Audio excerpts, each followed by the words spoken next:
Thank you. Thank you. What a wonderful program. Really, it's an honor for me to be part of it, and it's an honor for me to get a chance to introduce Tom to you, which I will do in just a moment. SIGA, most of you know just the wonderful work that they're doing. From my perspective as a dean, the idea of doing really rigorous and really relevant research is just about as valuable as it gets, and you have some sense for the sort of work that they're doing. It's very, very exciting. We as the Haas School, we're proud to be able to support them, have been since about 5 years ago, and will continue to do so. It's a very important part of what we do. It's a very important part of really what the whole campus does. It fits into a constellation of efforts. Even within the Haas School, we have an Energy Institute at Haas, which is run by Lucas Davis and Catherine Wolfram, who are here. Severin Bornstein, a Haas energy economist, who for many years ran the Energy Institute for the full 10-campus UC system. These are areas that we are heavily invested in, the campus is heavily invested in, obviously the society and world are heavily invested in this area. Tom Steyer, let me get to him immediately so that you can hear from him. He is the founder, as many of you know, of Farallon Capital Management. This is one of the largest hedge funds in the world. It's here in San Francisco, for those of you that don't know it. For people that live in my world, it's an absolutely enormously important institution in the financial markets. He is what we would call at the Haas School genuinely a multi-sector leader. He's clearly a leader in the private sector, given Farallon founding and all that Farallon does. He's also very involved in the public sector and very involved in the civic sector in many, many different ways. Let me just give you a couple of quick examples. He played a very, very important role backing Proposition 39 here in the state of California, which, as most of you know, provided some $2.5 billion to clean and efficient energy projects. He also was among many who worked hard to prevent Proposition 23 from passing. That was a lowering of California's commitment to clean energy. His commitment to academic research is deep and long-standing. There are, in fact, 2 centers at Stanford University that he and his wife, Kat, have been founded and are supporting. One on sustainable energy, one in the area of energy policy and finance. He's on many, many nonprofit boards. Just to take one example, a Center for the Next Generation, which is really looking at the impact of climate change on children and families. Let me turn it over to Tom Steyer. Thank you, Tom, for being here today. Thank you for that fulsome and overly kind introduction. And thank you for having me. I know that this is a gathering on global climate change, and I'm here mostly to talk about what's going on in the United States of America. And let me say before I start that there are a bunch of my friends here, including people I work with. Kate Gordon is in the front row, who wrote part of this speech. And my other friends, I hope, will be kind to me in terms of judging this, since they know the truth about me. The developing world in the United States. I know that the costs of climate change, at least in the beginning, are going to be borne disproportionately by the developing world. But I am a very parochial American, and maybe as a result of that, I believe that the United States is the essential country in this, in the sense that we have to lead economically, I think we have to lead technologically, and I think we have to lead politically. And I know that, having looked at it and taken part in it in California and elsewhere in the United States, that there's a huge political problem about energy and climate in the United States. It's not true in California, and if you spend your time here, and probably especially if you spend your time at the University of California at Berkeley, climate is not a dirty word that people don't utter in polite conversation. But if you spend a lot of time in Washington, D.C., or around the country running for office, you will find that climate is something that no one mentions in polite company. Having said that, I think people overestimate this political problem. And I would point to you today that I got an email today saying that North Carolina turned back an effort to reduce their RPS standards, which was inspired by the Koch brothers, which they're doing in a series of states around the country. But they turned it back, and some of the people who are here, who are friends of mine, like Hemant, were involved in organizations that are organized state by state and regionally to oppose those kinds of efforts. What is true is we need a political solution for for this political problem. And this, obviously, for all the Americans who are here, this is not just a climate energy political problem. If you noticed the gun vote last week, this is a political problem in DC that's pervasive. And I want to talk a little bit about this. So let's start a little bit with the poll numbers, which I reviewed for this conversation. And there actually, read up the polls about climate back through 1989. And the poll number was a fraction of what people had estimated. The time was a fraction of what people had estimated. There were technological breakthroughs. It incented all kinds of industrial behavior from small and big companies. DuPont actually came up with one of the key technologies. And as a result, what we're talking about in the US and by extension in the world is something that has been done and that we can actually be confident that if we can solve the political problem as opposed to the policy problem, that we are fully capable, and this world is fully capable of dealing with problems that are described to us as basically insurmountable. So I'll just run really quickly through the some measure of how I see the problems for the developing world. And I have a son who works in Tanzania. I have a son who's in Patagonia. I have a daughter who lived in Bolivia. And having said that, their stories are really the extent of my knowledge other than secondhand. So I'll do this quickly just so we remind ourselves.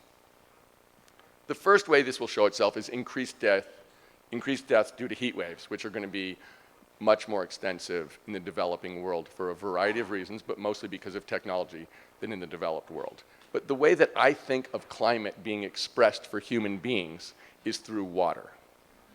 So that when we think about how this is going to affect people's lives the most, it's going to be that there is going to be a lot more water in the places that are wet and a lot less water in the places that are dry. So that we'll see flooding in places specifically, and this was interesting to me, but you guys probably already know this. The flooding will be mostly in the Ganges, Mekong, and Nile rivers. The numbers are big. Bangladesh, which you always hear about, here's some facts about Bangladesh to just bring it home, could displace 35 million people by 2050. Hundreds of millions of people will be exposed to increased water stress, most in developing countries. So that could be 1 billion people affected by shortages of water by 2050. But I tend to look shorter than 2050 because I feel like that's so far out, those projections kind of float away. I like to keep it down to 2020 or 2030. So by 2020, in Africa, 75 to 250 million people would be exposed to increased water stress. And having gone over to Tanzania to visit my son and to spend a week there and kind of get some sense, I came back and said to people, in Tanzania, when it rains, you get wet, and when it doesn't rain, you starve. It's an overwhelmingly rural place. There is not the kind of $100 billion that the United States spent on climate change expenses in 2012. There's not $100 billion lying around for the people of Tanzania should things go wrong. In some African countries, if the drought goes as projected, their agriculture will decline by as much as 50%. The effectiveness of their farming. And then one of the things that I always love, this is a line that I believe is a little dispassionate for my taste. It is thought that the displacement due to these changes in climate could lead to increased conflict around the globe. And that is the most bloodless way I can think of describing this. So I thought the one thing that I'm sure you guys also know about is the Bangladesh-India border. So Bangladesh is the country that people talk about being flooded, where tens of millions of people would have to move. And I'm sure that you guys also remember how, for the older people who remember acid rain, also remember the concert for Bangladesh. It's a very poor country. And for those of you who don't remember, the other thing is, it's a Muslim country. So if you were India and you were thinking about what you didn't want, it would probably be tens of millions of destitute Muslims wandering across your border. So that's when they mean by that bloodless statement. So the result is they have built something called the Wall of Death. 2,200 miles, the length of the fifth longest border in the world, And basically, India's security force has a right to, they see it as their right to kill people who try and cross it. So when people talk about displacement may lead to some, hardship, this is something, as I like to think, if you thought you were going to die because you had no water, or if you thought your children were going to die because you had no water, you would do almost anything. There's that famous line from Chinatown where Noah Cross says, in the right circumstances, a man will do anything. And that's actually when you think about this, you really have to realize that that's the situation we're putting ourselves in. So the US, quickly, second highest level of carbon emissions in the world, 17% of the global emissions are ours. China's 26%. We've brought them down by 13% over the last 7 years. And we're actually starting to say some of the right things. There was a quote from John Kerry last week with China saying the United States of America and the People's Republic of China recognize that the increasing dangers presented by climate change measured against the inadequacy of the global response requires a more focused and urgent initiative. Those are nice words. On the other hand, I'm sitting here talking about what we need to do as a country, what our responsibility is, and what our self-interest is. And the current argument in the United States is about the permitting of the Keystone Pipeline from the tar sands in Canada to the Gulf of Mexico. And I've heard the arguments on this. I've made some of the arguments about this. I do think it's a bad investment for the United States. But more than that, if we're going to take this leadership role, which I believe is both necessary and entirely in our self-interest economically and politically, we can't go to the world and say, we're not willing to do the hard things. We're asking you not to develop. We're asking you not to do any of the things that we consider to be our birthright. We actually have to do the right things even when they're difficult and there are people opposed to them. And that's actually, from my point of view, the biggest point about the Keystone Pipeline. The Keystone Pipeline is business as usual, and people will make micro arguments about why it doesn't change anything. But if it doesn't change anything, that's bad. We actually need to change something. And I think that it's important that the people of the United States, which is what we're pushing for, why this is a political problem, it has to be the people of the United States. This is a democracy. We have to accept that we have to do something different. 317 million people, not just some people in Washington, D.C. And let me say this, when I've gone around the world, people do not believe that the United States cares about this. When you go to Europe, people will say, you are the only country in the world still debating climate science. Everybody else is over that. You guys are still wondering whether evolution is real or not. Sad. I'll give you a quick rundown. I want to keep moving on, of 3 projects I've worked on. One is at the local level, but which I think also says something about how we're doing at a national level. Prop 39. And let me say this. California is awesome. We have the best environmental laws and policies in the world.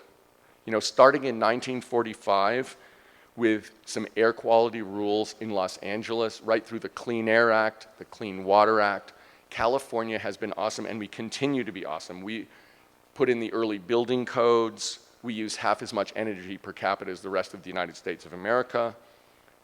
AB 32, which, by the way, means Assembly Bill 32, gives us the biggest cap and trade program in the world.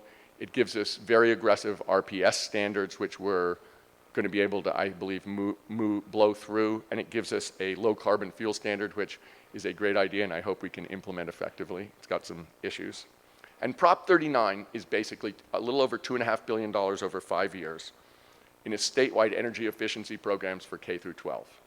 And if we can do it right, A, it can be really good for us, and B, it can be a demonstration project for the rest of the country, which is really, when I think about California, and I love California, I'm a very proud Californian, we're a demonstration project for the rest of the world in this.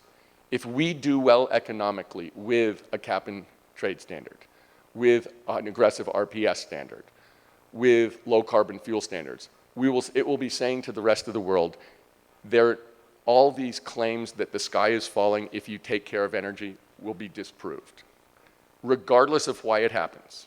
But if we do well, and Germany is the other one, if we do well, that will be the strongest argument that you can do the right thing on this, and it's not either do the right thing or be employed. We can do the right thing and be employed, and that's incredibly important. So in this, I could go into 39 at great length, but I will say this. We need to both do the right thing and show with data that it's working and how it's working so that it's replicable on a broader scale. The second thing that Kate Gordon is working on, that I am working on, is a Stern review for the US, which is do an economic report showing what will happen to our economy if we react or if we don't react to climate change. And the point of this is to take it out of environmental costs versus economic costs and to put it all on economic costs, to show that actually doing we're going to be honest about this, so I'm predicting something, but I believe that not doing the right thing on climate will be incredibly expensive for us. We really did spend $100 billion of government money last year on global climate change. We spent 16% of the disposable budget on climate change. No one ever talks about it. It's never brought up. It's swept under the rug. But that doesn't include the hundreds of millions of dollars we spend every year making sure that we can get oil from the Middle East. And that's an estimate I've seen between, literally those estimates are somewhere between $170 billion a year and $500 billion a year. So when you think about, people keep talking about the costs. President Obama is suggesting a $200 million fund. It's like $200 million, $500 billion. If we're going to look at this in a sensible fashion, in a hard-headed fashion, we've got to compare apples to apples. And the last thing that we're doing is we're going to act politically. You know, this has been, it's a political stalemate. We're not doing particularly well. If you looked at the vote in the Senate on Keystone, I think 17 Democrats voted to approve the Keystone pipeline. The House is considering a bill to try and approve the Keystone pipeline around the president. So when I think about where we are, I'm not at all confident today where we stand. I think there's virtually no chance we get a significant energy or climate bill by the end of 2014. So we actually need to change that. I don't view that as an immutable law. I view that as something that requires urgent action. And so I actually quit my job as an investor for this, because I felt as if, you know, I have 4 kids. I'd like to be able to have them remotely respect me. You know, an occasional glance of approval from them would be very acceptable for me. And so I felt as if I really have to do what I think is the most urgent thing in the world. I'll end with this. A lot of this, in my mind, has to do with a separation from the physical world and I hate to say this, but it's almost a misunderstanding of natural capital. And that is, there's no number that says if a species disappears, that's a cost to the world. There's no, many of these costs are not captured in GDP. In fact, disasters which have a lot of work that follows them bump up the GDP. And when I talked to some friends in New York after Sandy, and I said, "Are you worried about this storm?" And they said, "I'm not worried about the storm. I live on the 17th floor and I have a refrigerator full of food. You know, the water's not going to get to the 17th floor. I'm fine." I was sitting there thinking, okay, if the electricity goes out, how are you getting to the 17th floor? And then your food is no good. And I would contrast that when my daughter was working in Bolivia. She was living on a farm, and she wrote a blog post of what it was like for a girl from San Francisco when her, the parents in the family that she was visiting said to her, and my daughter is a huge animal lover. So she's living with this family on this farm, and the mother said to her, "Evie, why don't you come out and we're going to kill a chicken and pluck it?" So she's sitting there thinking, I don't want to be the soft American who's scared to go kill a chicken. So she wrote a blog post about what it's like to actually, you know, wring a chicken's neck and take out all the guts. And her mother was teaching her in Spanish, you know, this is the gizzard, this is the liver. So she had this experience of a normal world experience that people have had for tens of thousands of years.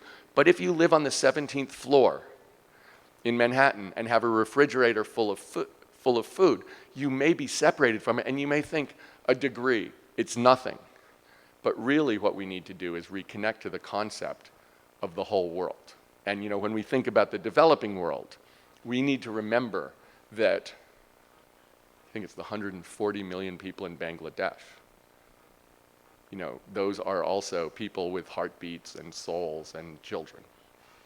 So I do think we have a responsibility. I do think it's entirely in our self-interest. And I think that if, in fact, we push very hard on this politically in the United States, we will inevitably win. We will inevitably be insufferably proud of ourselves. And we will have a lot of fun along the way. Thank you very much.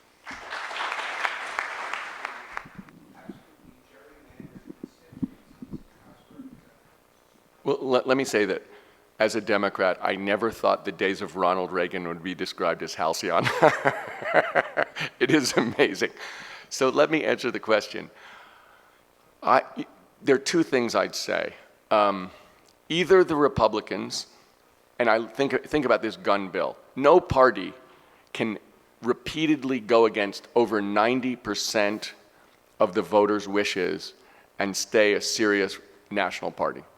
You know, 70% of the NRA wanted that gun bill last week. So I think the Republican Party has a choice to make, and unfortunately, I can try and influence them, but they're going to have to make it. And the choice is whether they go the way of the Republican Party in the state of California. And I like to joke, and I say California likes to lead. We were the first state to go bankrupt. We were the first state to have absolutely gridlock in terms of the budget. And the United States is there. You know, we are bankrupt and we have gridlock in the Capitol. So the question is, will the Republicans stick with policies that will inevitably alienate the significant majority of Americans or not? That actually happened in California. You know, you look now, there's no Republican statewide office holder, and the Democrats have supermajorities in both houses. So over a period of 10 to 15 years, they managed to alienate enough Americans that they basically made themselves almost irrelevant. And so in answer to your question, I think the Republicans will either move away from their extreme positions that I don't believe even please the majority of Republicans, or they will shrink back to enclaves where they're strong enough to stay, but they will lose the ability to basically veto change. There was a hand up in the back corner early on. Yeah. In some people forgot, but in Al Gore's movie, one of the things that was said was that there's trillions of dollars of oil in the earth, and the oil companies don't want it to go to waste. Well, if all of a sudden tomorrow somebody discovered an oil field that would last 50 years, a lot of people would cheer. But the problem is that I think the name oil should be changed to carbon dioxide, because that's what it is for us. And also, I remind people a lot that I filmed David Brower, famous environmentalist, just before he died. He gave a speech here in Berkeley, and he said that the human race has 40 to 50 years left with the Republican Party in power. And he said, with the Democrats, we get another 10 or 15 years. Either way, we lose. Can I comment? Let me say a couple things. One is, I imagine most of the people in this room read that article by Bill McKibben in Rolling Stone last August. And basically, Bill's point was, we have 7 to 8 times too many fossil fuels if we're going to avoid 2 degrees change. And which is exactly the point. If we get another huge oil find, the equivalent of the tar sands, we go from 7 times too much to 8 times too much. You know, the point is, it's much, much too much. it's really a question of us changing our behavior and the demand side. Because the truth is, we're going to find a lot of fossil fuels. And we already have found more fossil fuels than we can afford to use. So when you think about this problem, this is a question of demand. It's a question of what we choose to do, not what we can do. That's my first point. And the second thing about the difference between the Democrats and the Republicans, it is daunting to think that 17 Democratic senators voted for the pipeline. I think that it's important that across the political spectrum, we change the way people view this, both in terms of urgency and in terms of importance, so timing and importance. I think that that will only happen. The only thing that I have seen create a crisis for elected officials is the chance that they would lose their job. There is no other crisis that I have seen. So the guns became a crisis because 30 first graders got mowed down, and that threatened the jobs of some of the people in Congress.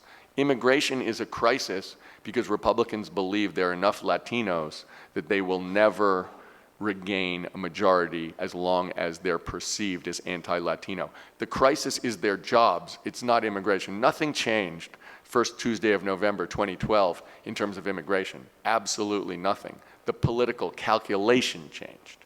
So in terms of us actually doing the right thing, it will only change when elected officials believe they will lose their jobs if they don't do the right thing. And until they believe that, the people in this room, the people in Memphis, Tennessee, the people in Minneapolis, the people in Albuquerque will fire them if they don't do the right thing, it's business as usual. And that's the truth. We have time for, I think we're just, okay, we got to move on. Thank you, Tom Steyer. Thank you very much.